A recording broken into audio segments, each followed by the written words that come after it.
Jewish Education in Media is pleased to present L'Chaim, a program that highlights the people, issues, and events of importance to the Jewish community.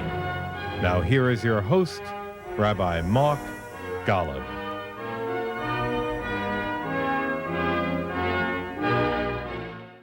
I'm Mark Golub, and on this edition of L'Chaim, we're pleased to play for you part 2 of my very special meeting with an American musical icon and a lovely human being, Peter Yarrow, of the legendary folk music trio that was born in the 1960s, Peter, Paul, and Mary.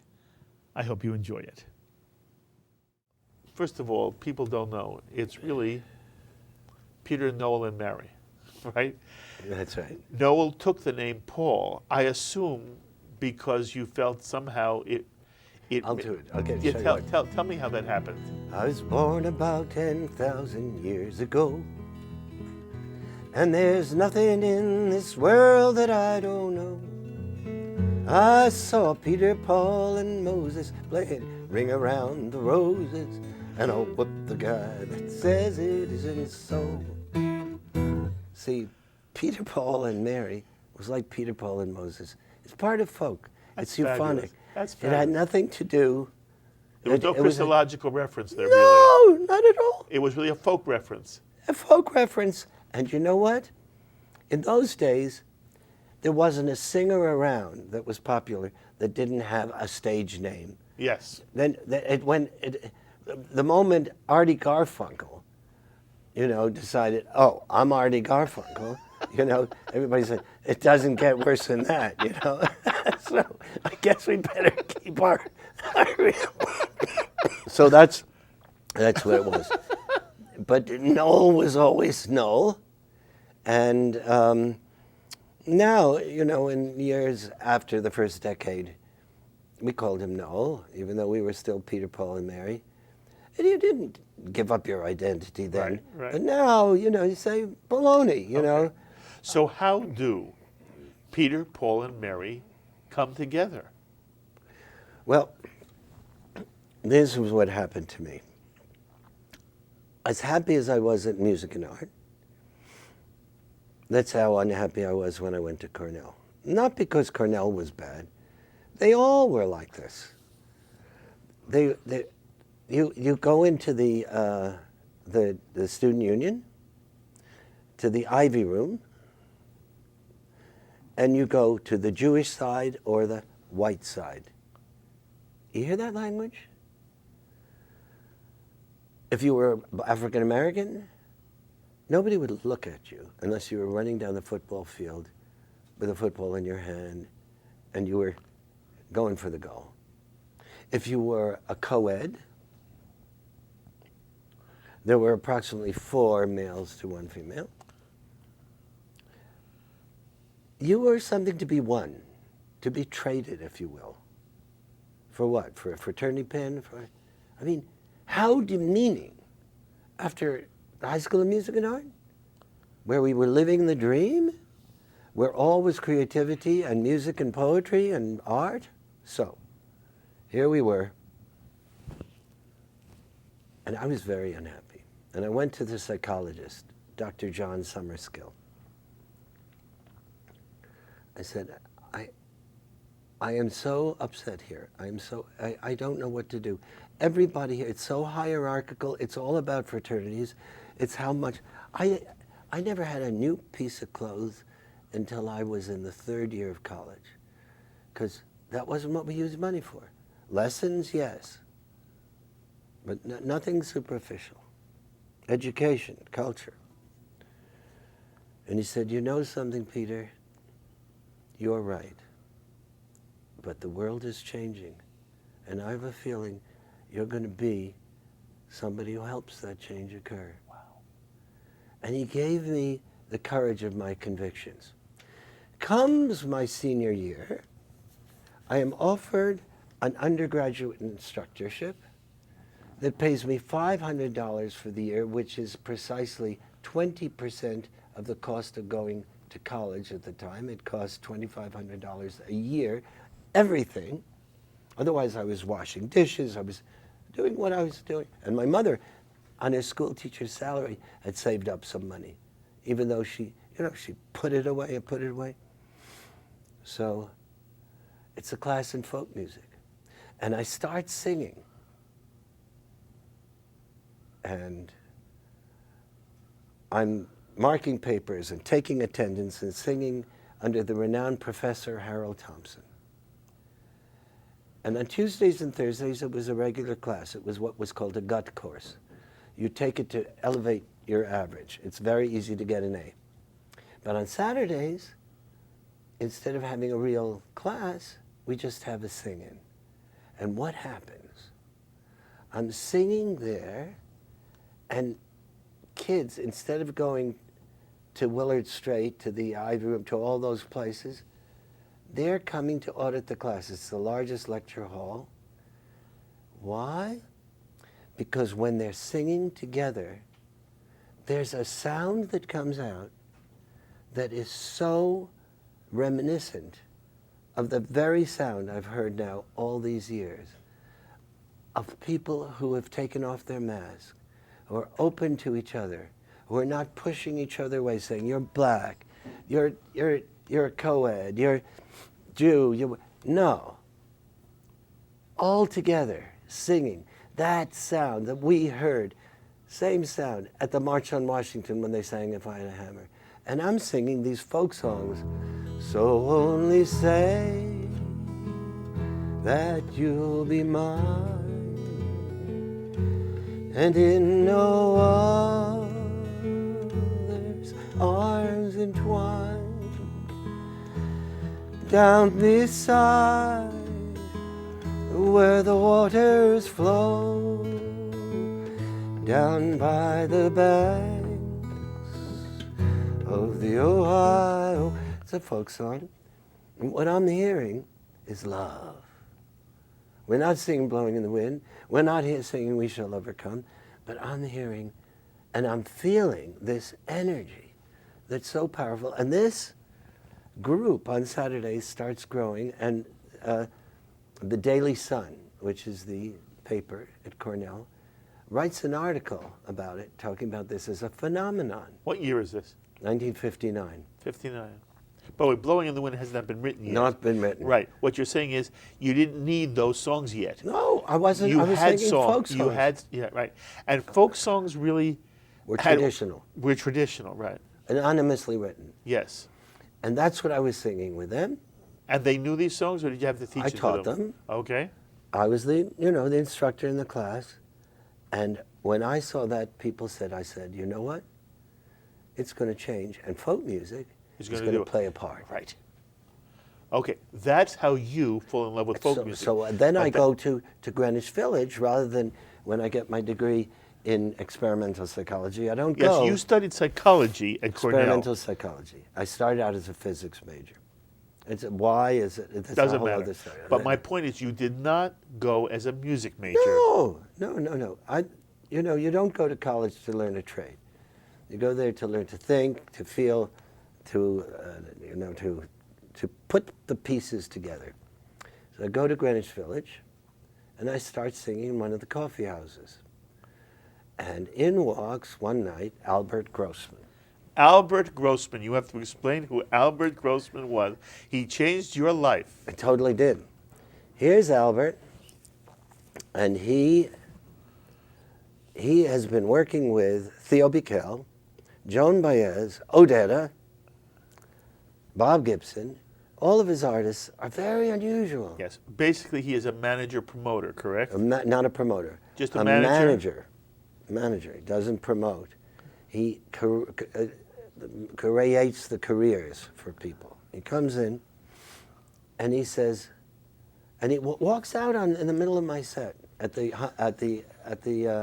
Was this a Gaslight or no? No, that was Noel Paul was over at the Gaslight. Okay. I was at the Cafe Wa. Okay. Cafe Wa. Okay. So he walks out. And you knew who he was. I did. And you were disappointed when he walked out. I was crushed. He walks out on you. He walks out. I don't know what it means. I think maybe he got bored. But then he approaches me at a later time, in a situation where they were filming the first folk special in America, Robert Herridge producing. It's called Folk Sound USA. And while I'm there, I get on camera. Once I built a railroad, I made it run.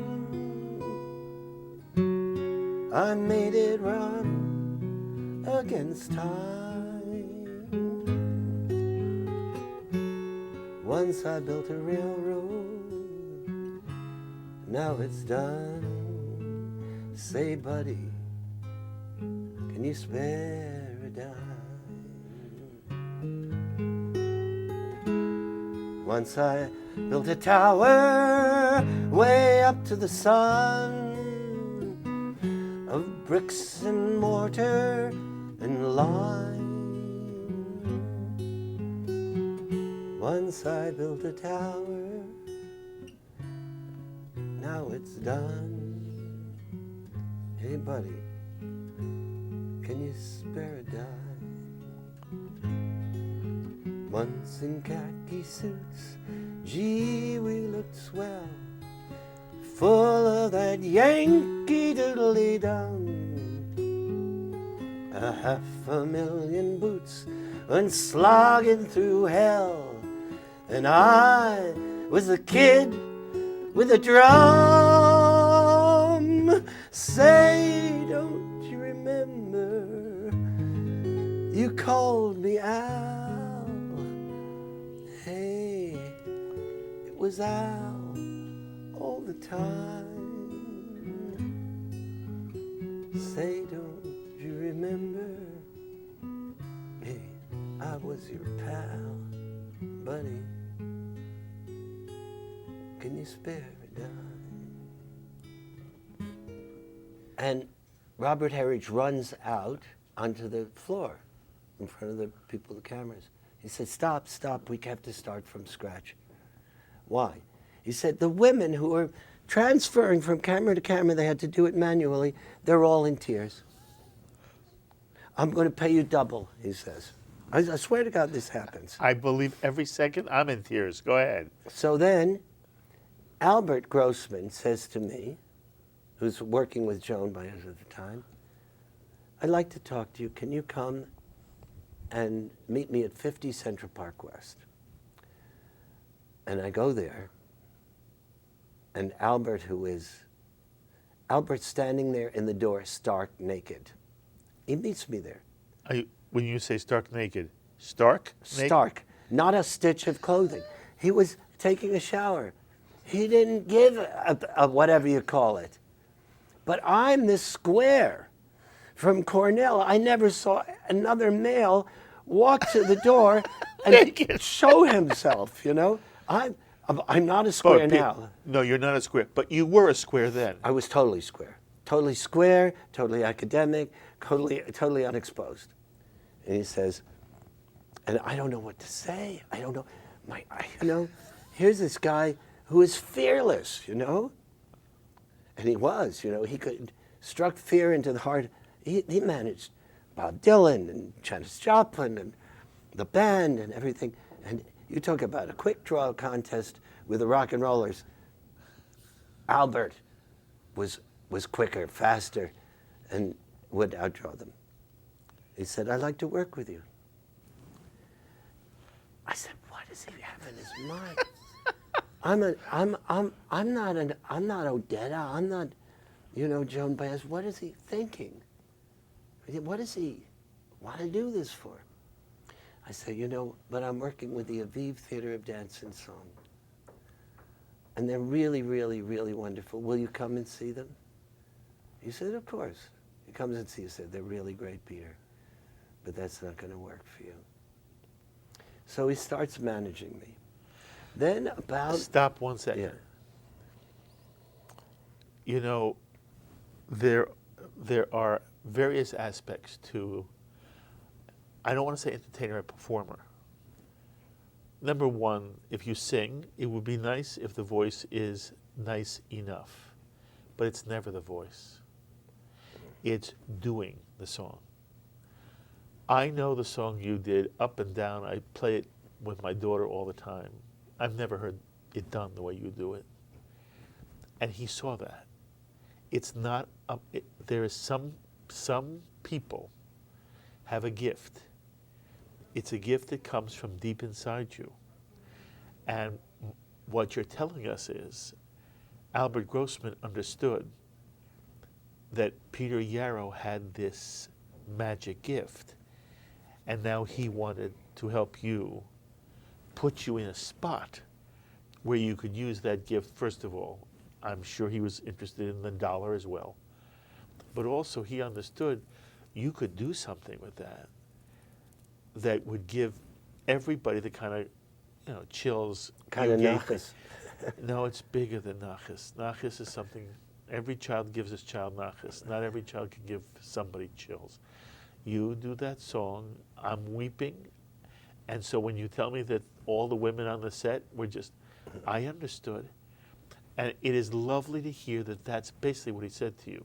The Aviva Theater is professional, classy, but there's something that transcends it all. And he said, Peter Yarrow, you have it. Now, what does he do with you? Well, he gets me gigs. At the Ash Grove, I open for Odetta. I go to the Gate of Horn. I open for Shai K. Ophir, who was a mime at that time, who, by the way, was brilliant, beyond brilliant. And I come back to New York after I'm touring for about 3 months.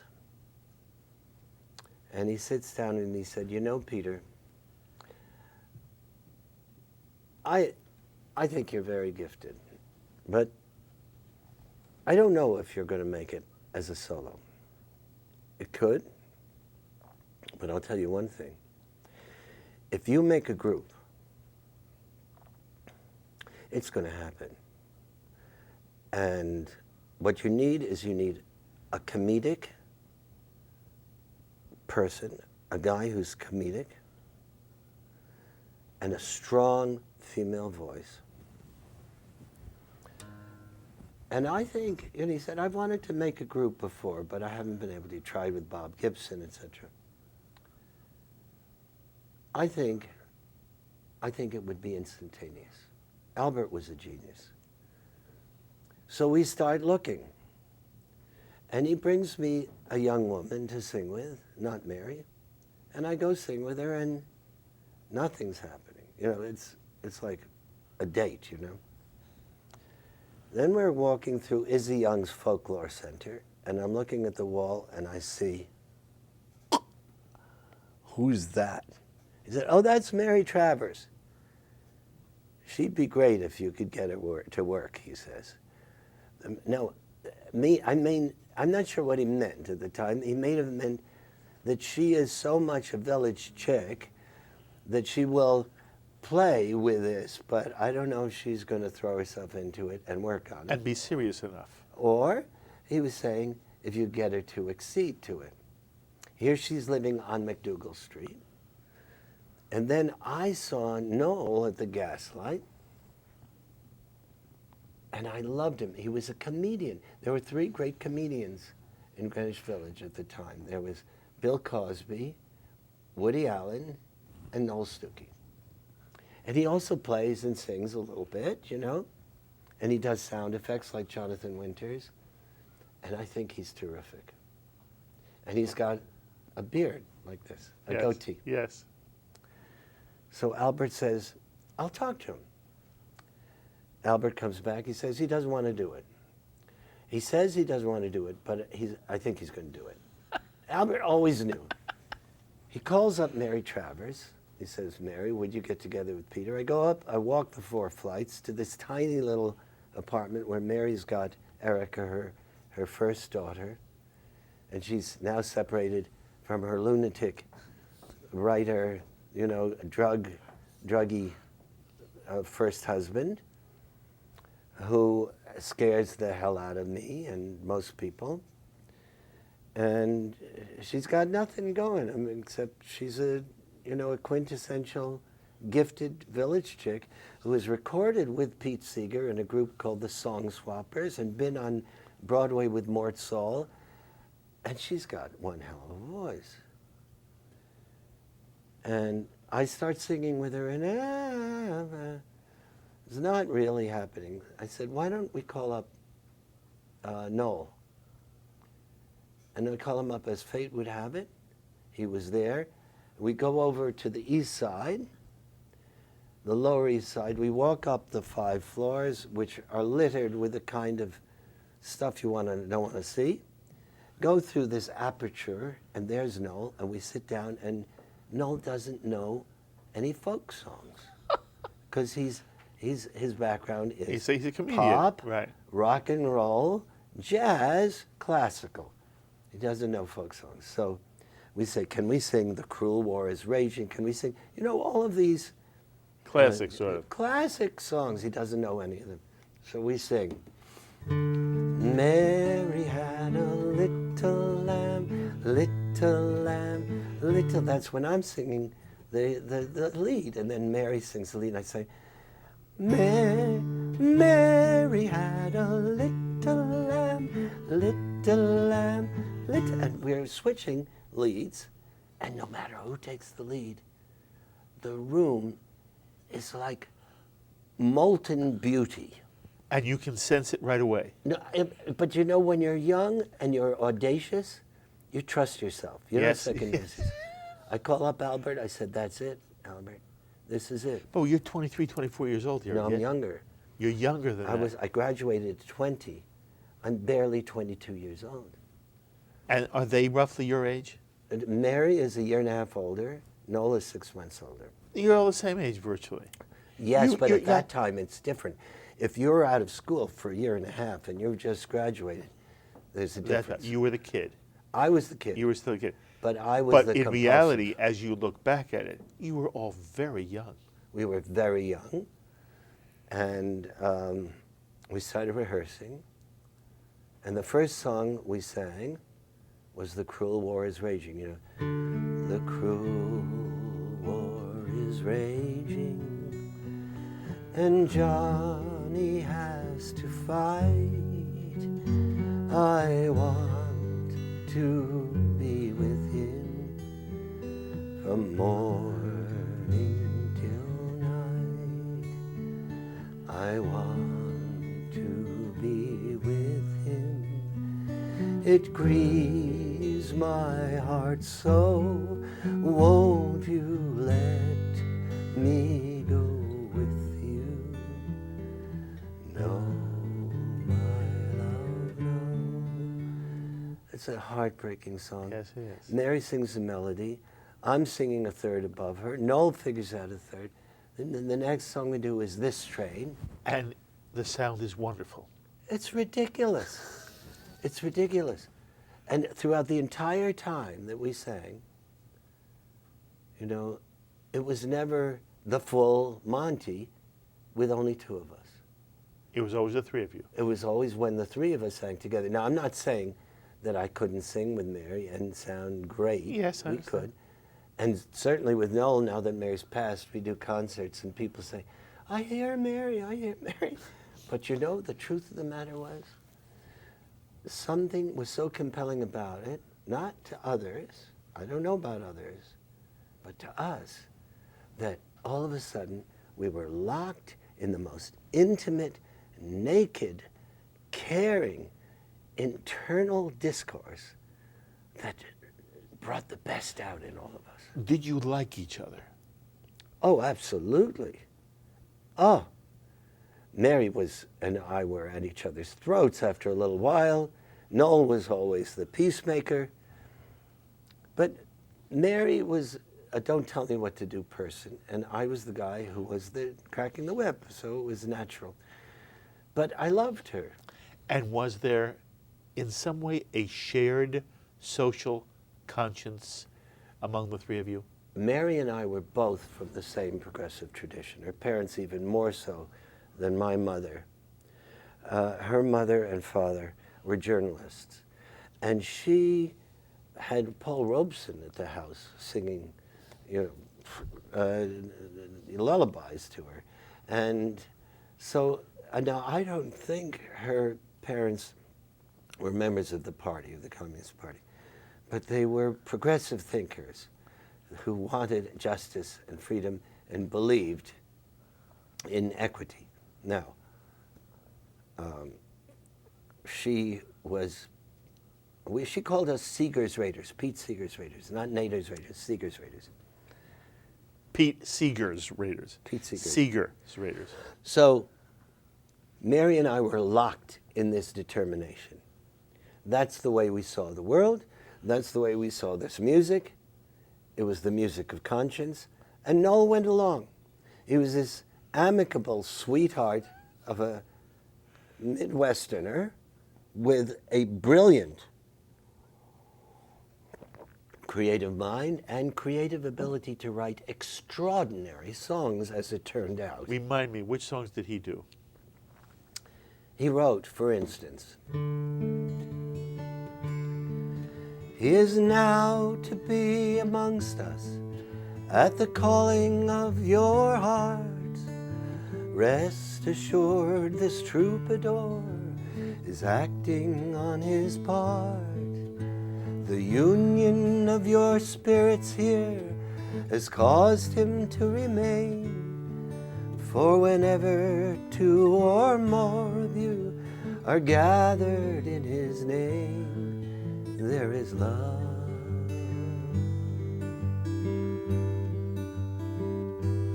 There is love, a #1 hit that he wrote for me to bless my wedding.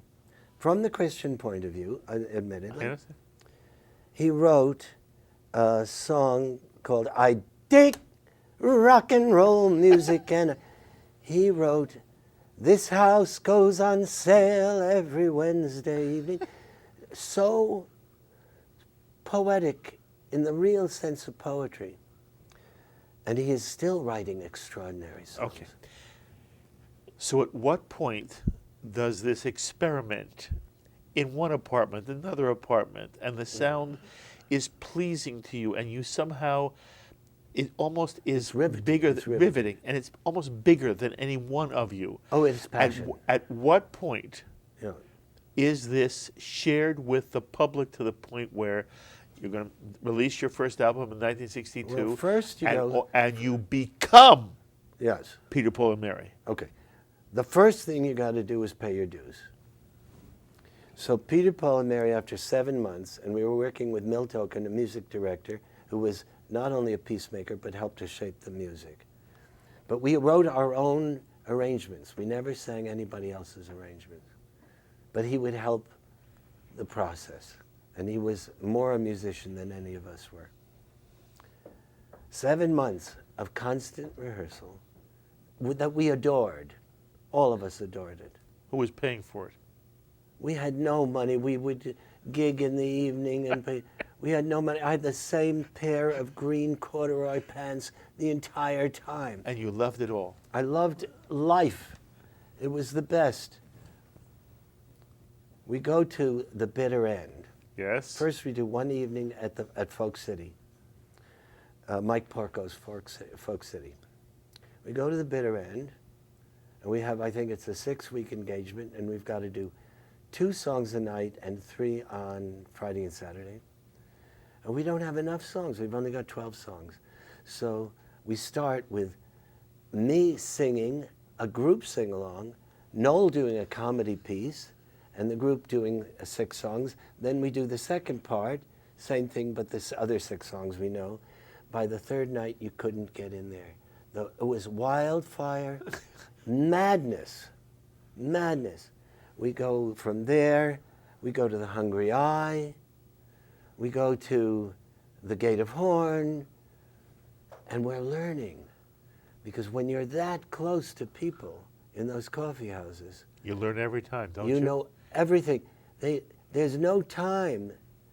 If you're not totally there, you're going to lose them. Okay, I want you to understand. Yeah. My daughter is singing in New York Yes. in these kind of clubs. I see what happens to her when the evening is over. She is high as a kite. Absolutely. She is, and you know, in my own way, I've been doing something similar, just not with the guitar. I know what it is to complete a performance, an evening, and it was good and it was successful, there is no greater feeling for an artist in the world. But it's not that I'm minimizing money. But it's not about money. It's not about money at that moment. It has nothing to do with money. You understand what I'm saying? There has never Where been a you time. just if I had, you're done with an evening, whether what any of these clubs, and I was your friend and we were done, would you just be so full of life and joy? Absolutely. And off the ceiling, yes? Off the ceiling. And then we would we would get together each day. We would sometimes go late to Chinatown. Yes. Eat, you can't sleep after that. Okay. No, you can't sleep. I'm not on stage until I'm on stage. Then I was on stage 2 hours before I got on stage. I understand. It was the most delicious, exhilarating feeling. But it also, at the time, which is different now from then in certain ways, we all knew the world was really changing and changing fast. And you knew you were helping it. We knew we were speaking the language of yes. change. And that is an excitement beyond the music even. Absolutely. Isn't it? Absolutely. You were using the music as an agent, as a tool. That's right. And you heard my introduction. You helped a generation become what it was. And you were shaping the vision. And it's interesting, Peter, you've met so many brilliant people in your life, and your life has put you in a situation where you get to meet really unusually gifted people. Yes. But you know the power of music, and you said it already, to convey in ways that transcend narrative. Absolutely. Right? Absolutely. That somehow touch a part of us that is from heaven, that is the divine in each of us. That's right. Makes us more than we can be. And you did that. We did do it, but the interesting thing was that when we started doing concerts, it was totally new. Really? To the mostly college audiences. You mean they were finding it new? They'd never heard. First of all, we didn't look at the audience a lot. We looked at each other and then at the audience because we wanted to be locked into each other's souls. Yes, and Bowie, we understood that. Those of us who watched you, we were watching you there. Right. Right? Right. So we were living the ethos of our dream. That is correct. That people can totally be vulnerable, open to each other, sense and feel each other's deep, deep joy, convictions, sorrow, whatever. And when you do that, it's exaltation. Okay. I want to ask a different kind of question, and just only for a moment, but I want you to give it to me for a moment. There is a commercial side to this. There's always a commercial side. There was. You become Peter, Paul, and Mary. That's right. And you make a lot of money. We did. Okay. Does that... We made so much money that the last portion, we paid 90% taxes on it, and we never thought twice that wasn't fair. Yeah. All of you who are looking at this and saying, I don't want to pay 50%. Okay. And did it change you? No. And I'll tell you why. Number one, doing what we were doing was so intoxicating.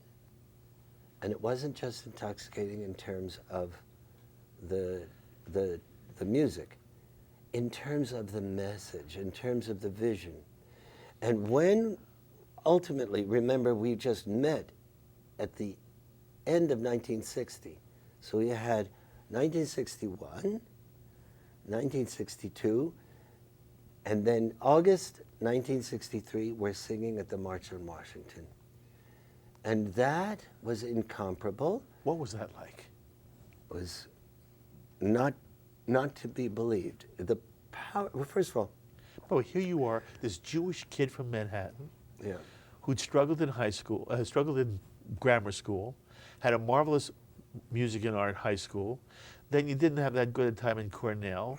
You're knocking around in Greenwich Village, and now you're Peter, Paul, and Mary at the March on Washington with Martin Luther King. And we've got Did you ever stop to say to yourself, "Oh my, look"? And you're still a young kid, Yeah, no. but it's an incredible journey, Look, Peter. Love, when you're in love with what you're doing, you don't stop to evaluate it, Right. to weigh it. Right. It's youth is lost on youth. Right. Love is lost on love. You're not looking at it, you're living it. Okay. And we were in love, and we felt that we were at the advance guard, and we were. Yes. Of telling the story and the message from the heart of our dream of equity and fairness, so we would eradicate this horror that allowed America at that time to have one lynching every 3 days. And when the Civil Rights Acts were signed, where were they signed? At the Religious Action Center, a Jewish organization. Amazing. Of activism. I mean, so what was it like that day in Washington? Well, I remember Mary taking my hand when he was speaking, Martin Luther King, and she said, "Peter, we're watching history being made." You know, we came to that. We didn't know whether we were going to be attacked or it was going to be frightening. It was pure, unadulterated adoration, love, togetherness. People, there was freedom in the air. There was love in the air. There was hope that was so tangible you could just pick it up, and if you wanted to bite it, it would fill your tummy. What did you sing? Do If you I had remember? a hammer? If I had a hammer? Do I remember? I remember every moment. I remember every millisecond. If I had a hammer, I'm blowing in the wind. And Ozzie Davis comes up to me and he says, "How should I introduce you?" See, I was really sometimes accused of being tyrannical in the group. Certainly I was cracking the whip. But Mary and Noel would defer to me when I these understand. kinds of decisions. Yes. I said, "Tell the people, now you're going to hear from 3 people who are going to express musically why we are here together." We were not a break from the speeches. We were not, okay, now you're going to hear some entertainment. We were expressing what needed to be shared in musical terms. Marvelous. And when we sang, listen to this, when it says, "How many years can a mountain exist before it is washed to the sea? Yes, and how many years can some people exist before they're allowed to be free? How many times can a man turn his head and pretend that he just doesn't see? The answer, my friend, is blowing in the wind. The answer is blowing in the wind. How many years can some people exist before they're allowed to be free? And we're singing to 250,000 people, almost all of them people of color, who have suffered the indignity of second-class citizenship, of not being able to use a toilet in our nation's capital unless it says for colored only if it's in public. And this is an offense to every human being, but to Jews, we know from that. It was in my blood. It is in the blood of that. So that's what we do at Seder. We used to get to Seder.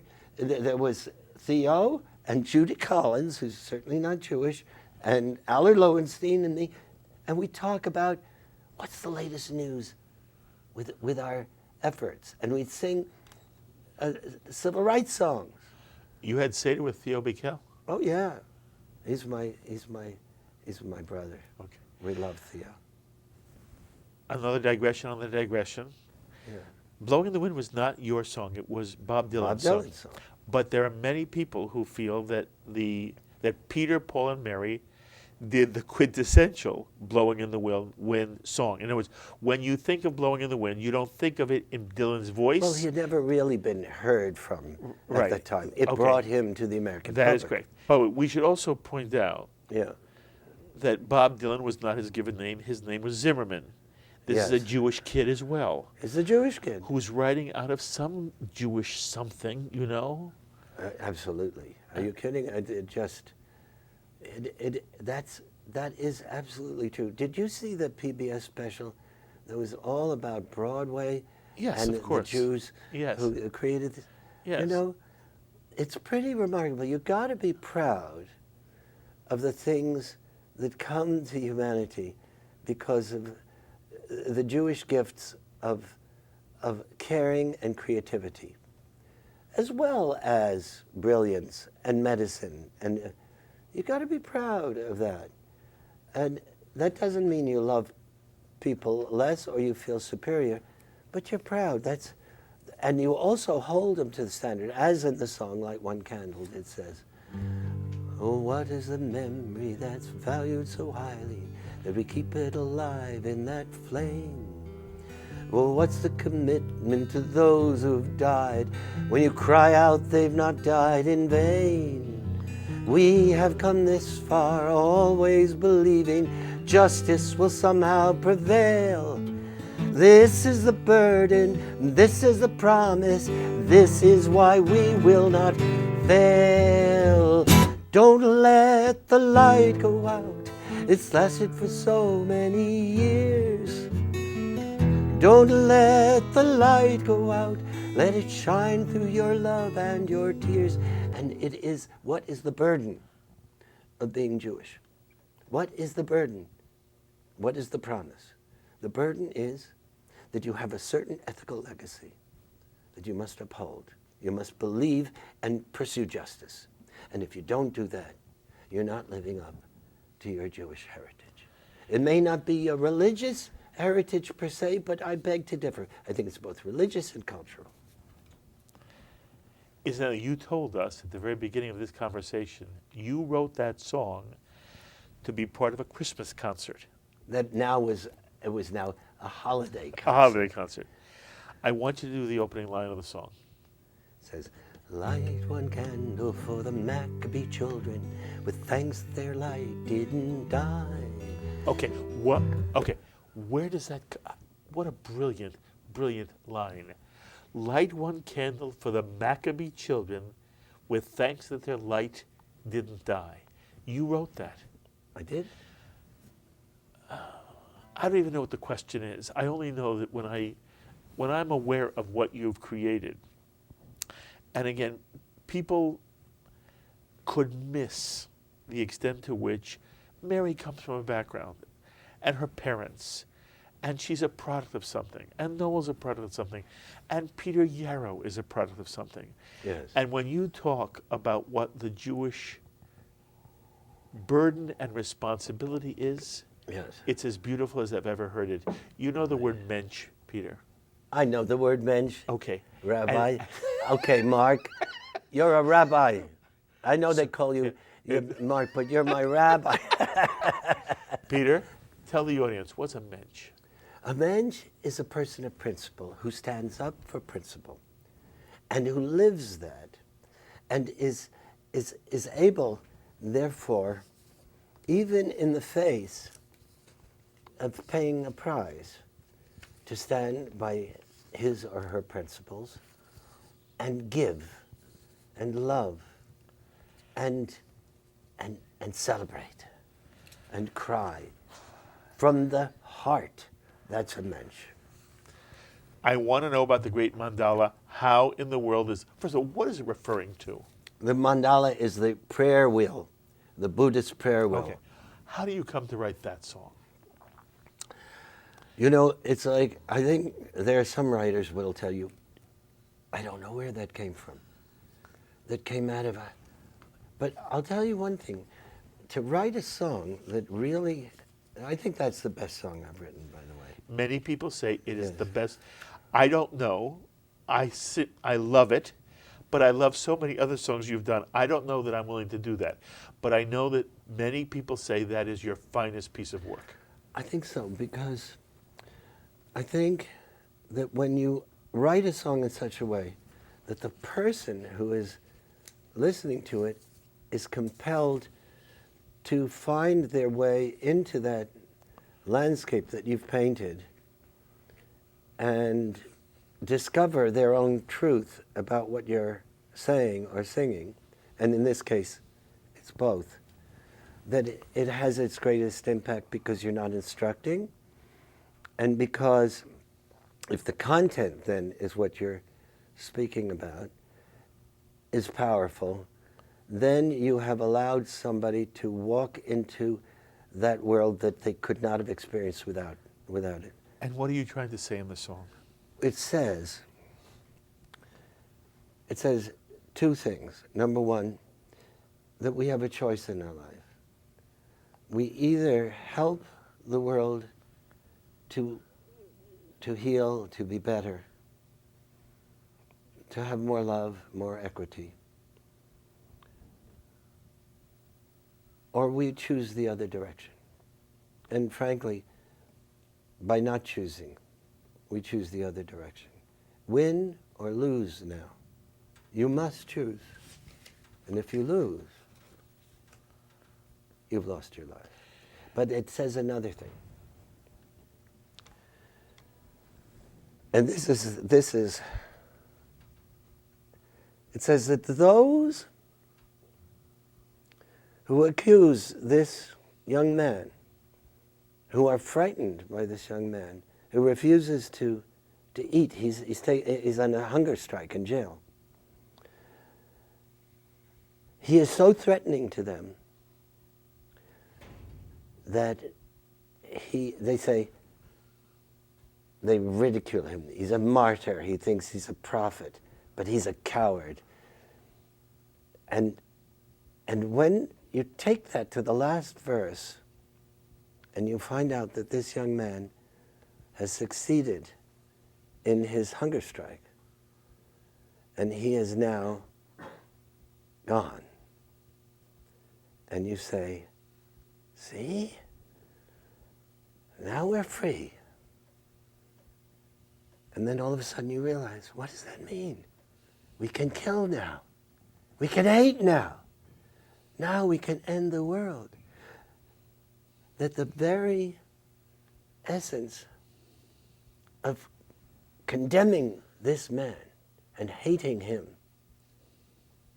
and reviling him because he is going on a hunger strike, how dare he, is the same impulse, if we carry it forward, that allows us to negate life. Mm-hmm.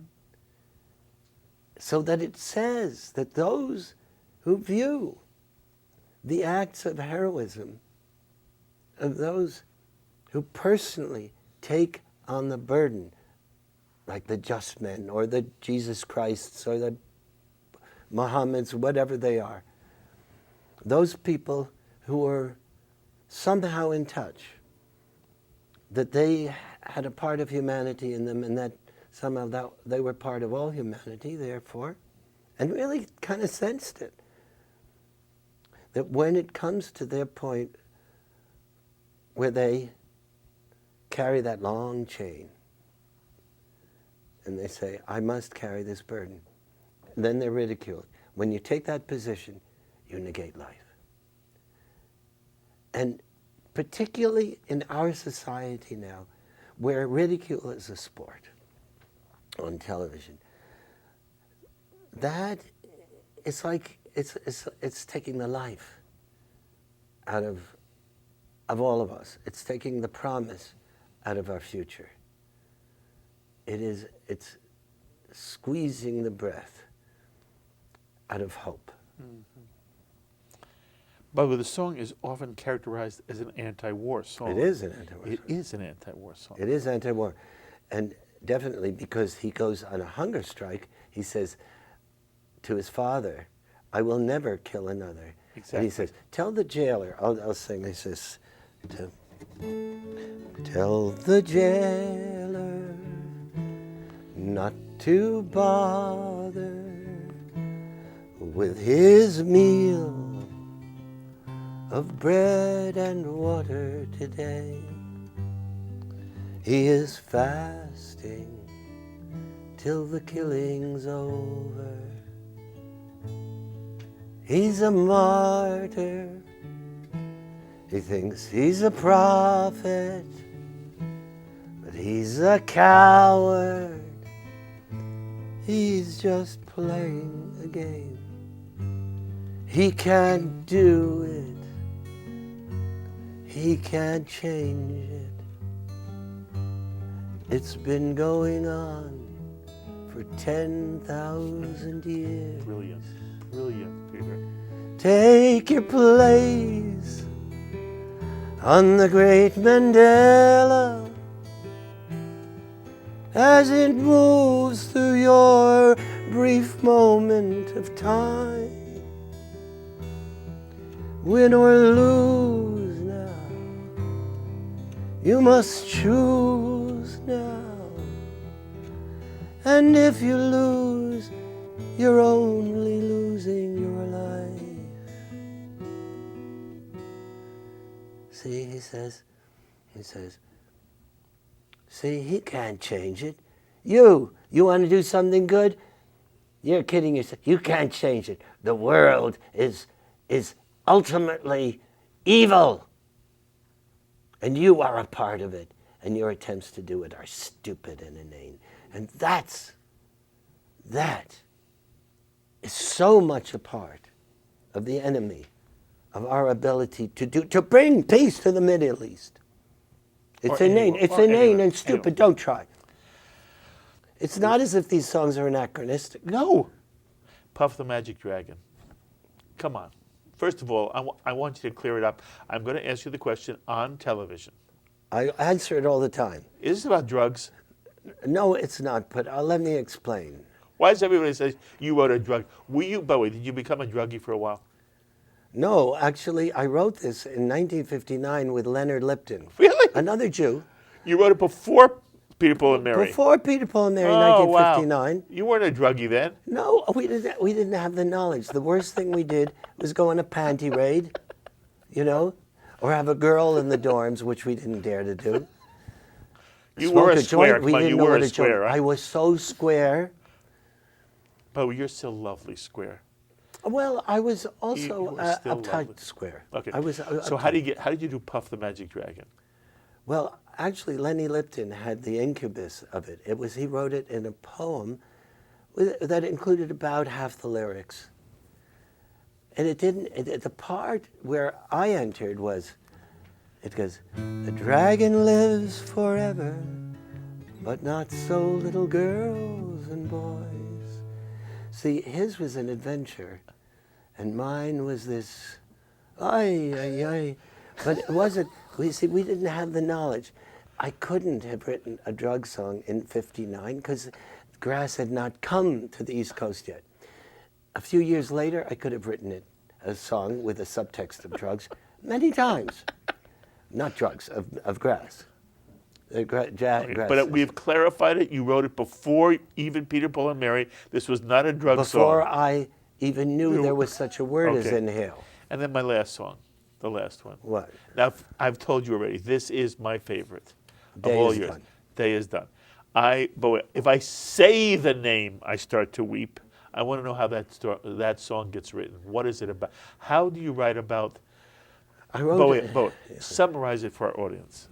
Well, in the beginning, a father knows his son is frightened. And he says, I know you're frightened. We're all frightened. But if you take my hand, we'll know we are together, and that will protect you, and I'll take care of you. If you take my hand, my son, all will be well when the day is done. The second verse And the father says,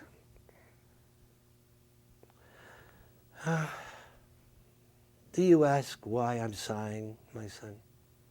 You shall inherit. Look at this fakakta nonsense, craziness around us. In a world filled with this sorrow and woe, if you ask me why, I don't know. But if you take my hand, it's going to be good. It's going to be fine. Then he notices his son is smiling. He says, Vuden, why are you smiling? Sweetie, what's going on?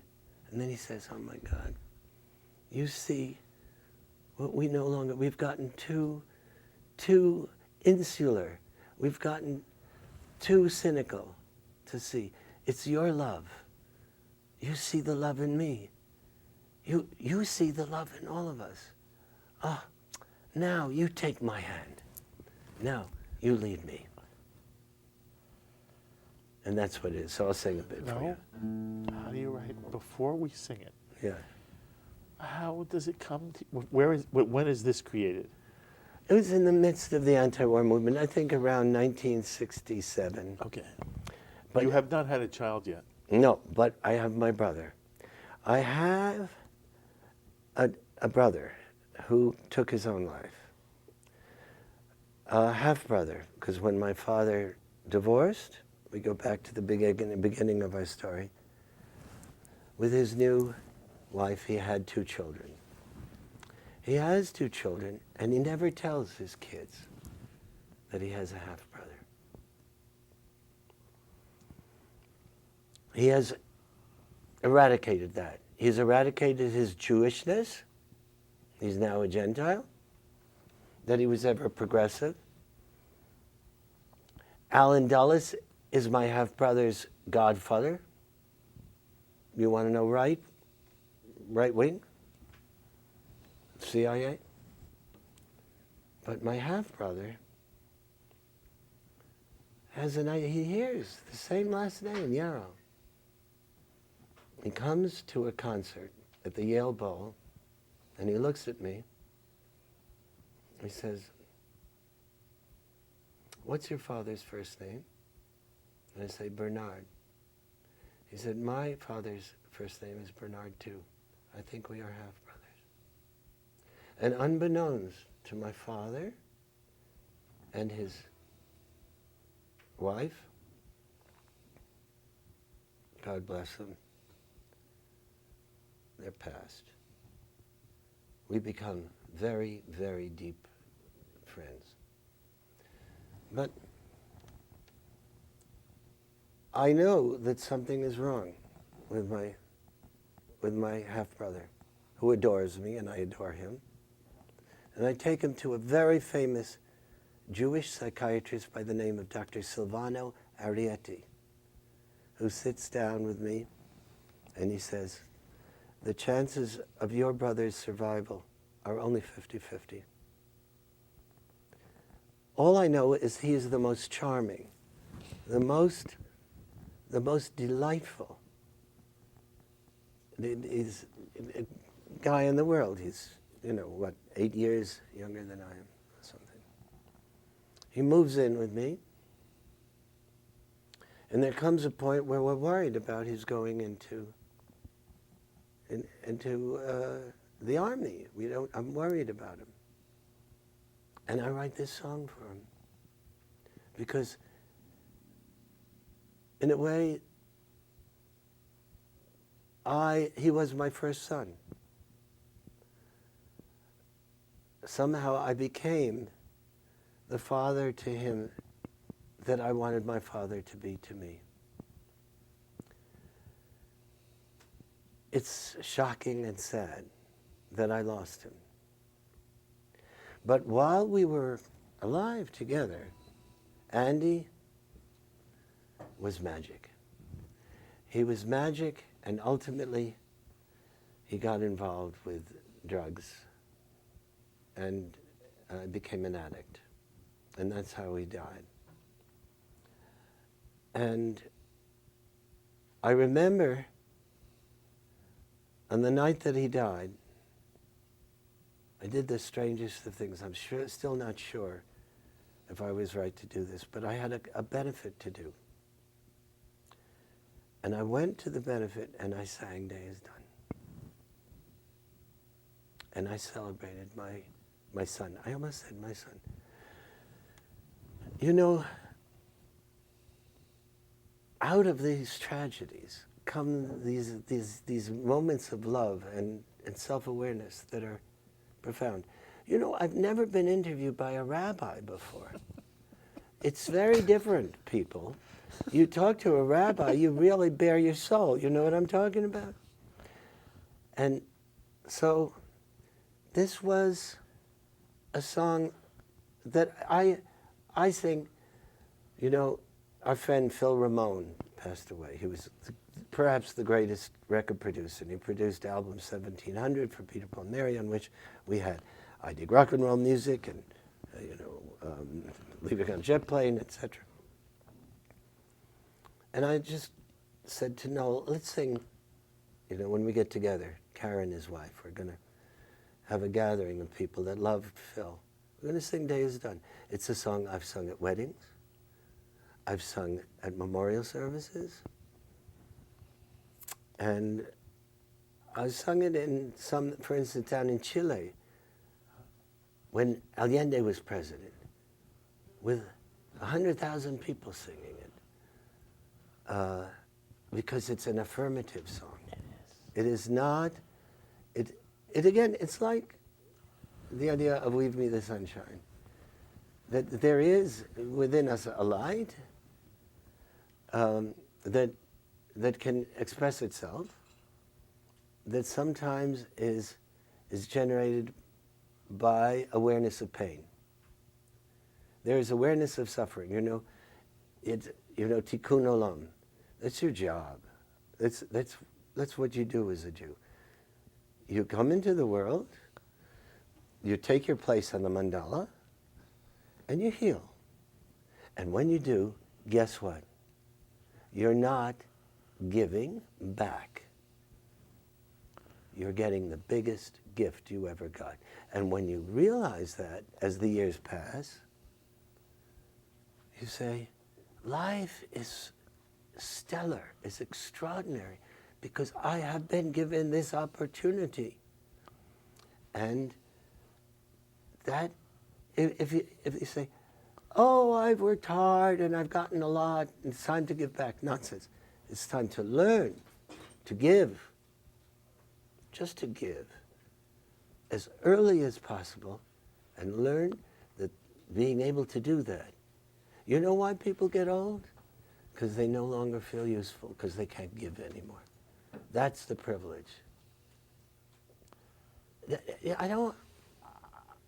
When you're so young, and you're not measuring, what do I feel important? Do I feel successful?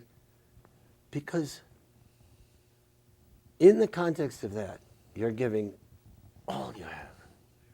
When you're in love, romantically, all you have. When you have a child, all you have. When you're fighting, struggling for the world to be a better place, you're giving everything. And what the reward of being able to do that and saying, I'm doing that. I don't care about whether I sell records or get paid. This is what I was born to do. This is what life is all about.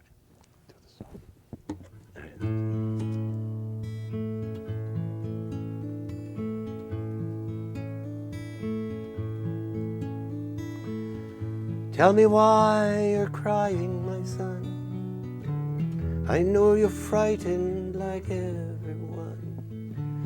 Is it the thunder in the distance you fear? Will it help if I stay very near? I am here. And if you take my hand, my son, all will be well when the day is done.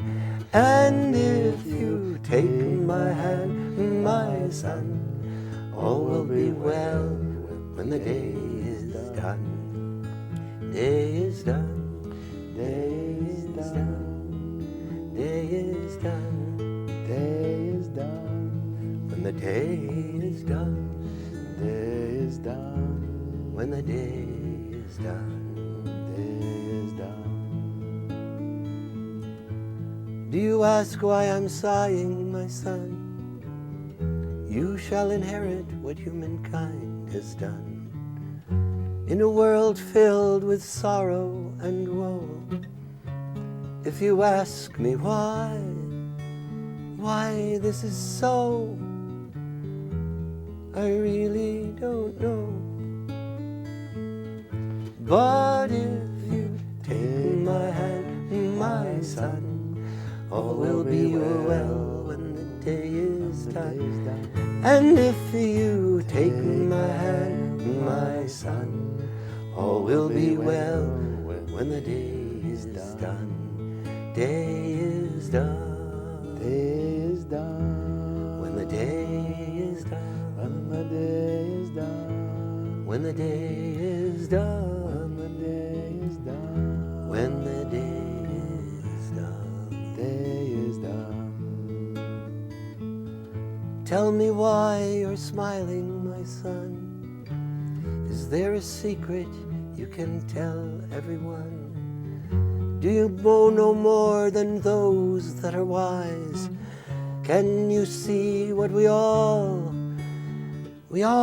disguise through your loving eyes? And if you take my hand, my son, all will be well when the day is done. And if you take my hand, my son, all will be well when the day is done. Day is done. Day is done. When the day is done. When the day is done. When the day is done. When the day is done. When the day is done. When the day is done.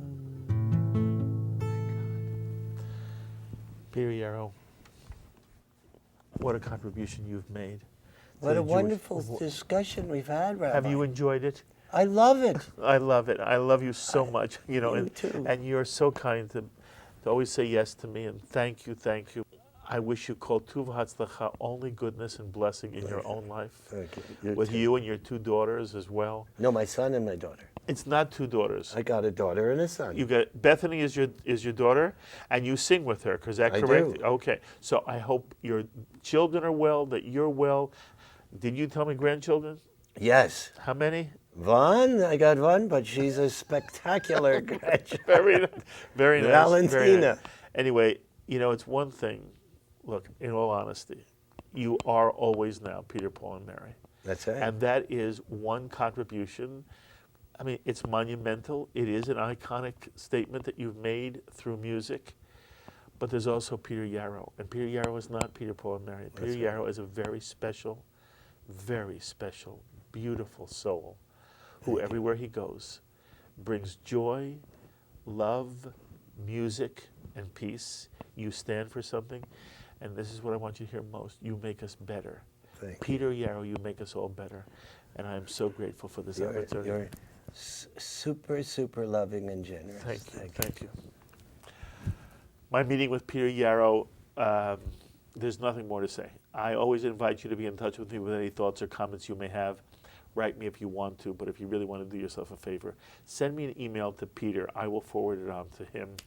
But always email me, write me, tweet me, post on our Facebook wall. I look forward to hearing from all of you. And all of you have been very gracious and kind to me, and I appreciate it very much. And somehow in this setting, it gives me an opportunity to say thank you to you.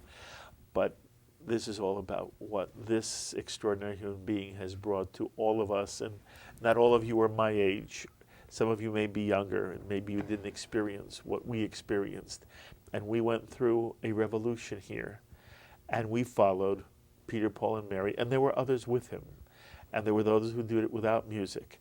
But what you've met today is one of the giants of contemporary American life who helped make this country this social experiment called the United States of America fulfill more of its own dream and potential.